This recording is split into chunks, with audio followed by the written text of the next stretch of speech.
आप लोग देख रहे हो, अगर आप सब में भगवान देखने लगो कितना बढ़िया हो जाए, फिर आपकी जो शिकायत है ये दूर हो जाएगी। अगर सब में भगवान बैठे हुए तो दियम वस्तु गोविंदम, बहुत बढ़िया तुमने लिखा कि भगवान के द्वारा दी हुई विवेक बुद्धि बल से तो भगवान की तो सेवा कर रहे हो। उसमें थोड़ी सी और बात लिखी है। क्या क्या कि ठगा जाता हूँ, फिर खुद से महसूस करता हूँ कि अच्छा करने पर भी गलत। कबीरा खुद को ठगाइए, तुम्हारा पूर्व का यदि कर्म है और आप इस समय नवीन कर्म कर रहे हैं इनका हित करना, और ये बदले में आपको ठग रहे, तो आपको प्रसन्न होना चाहिए कि मेरा तो पुण्य बन गया और इसका हिसाब था मेरा, वो चुकता हो गया तो बढ़िया हो गया, परेशानी क्या हुई।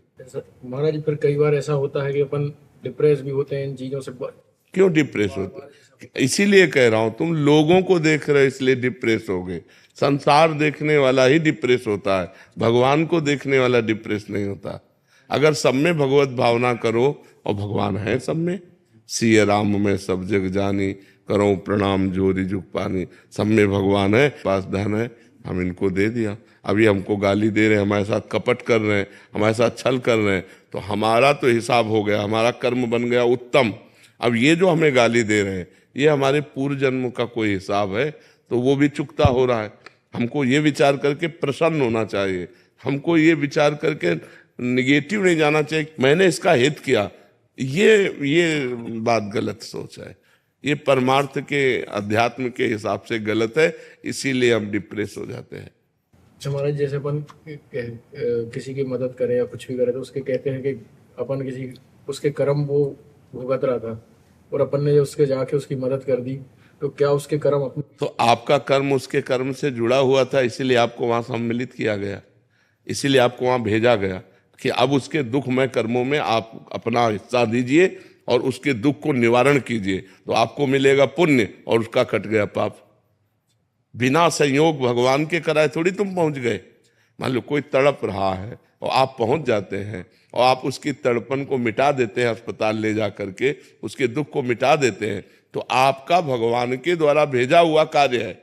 आप भगवान की तरफ से प्रेरित होके गए तो आपका तो बना पुण्य और उसका कट गया पाप, दुख निवृत्ति हो गई। तो ये संयोग होता है, आपको ही क्यों भेजा, आप ही क्यों आ गए, किसी और को भेज देते। तो ये भगवान का विधान है, इस बात को समझना चाहिए। आप स्वयं से नहीं गए, आपको ले जाया गया है। ताहि न आवे ताहि पर, ताहि तहां ले जाए, जैसी हो भवतव्यता तैसी बने सहाय, आप न आवे ताहि पर, ताहि तहां ले जाए, वो भगवत विधान होता है। तो भगवान की जय जयकार करनी चाहिए कि मालिक मुझे ऐसा किसी दुखिया के दुख निवारण का मुझे सौभाग्य दिया। तो ये थोड़ी है कि उसके प्रारब्ध कर्म को मिटाओगे तो आपको पाप लगेगा, आपको पुण्य होगा, क्योंकि उसके असत कर्मों के परिणाम स्वरूप उसे दुख मिला और उसकी दुख निवृत्ति में आप सहयोग किए तो उसके पाप कट गए, आपका पुण्य बन गया। समझ गए? जी जी।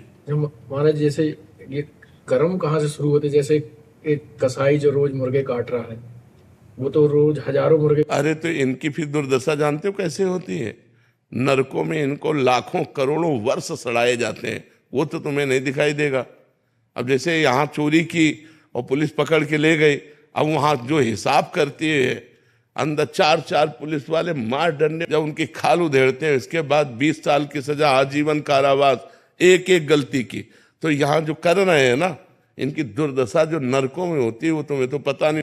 कर्मों का फल तो भोगना ही पड़ता है ना।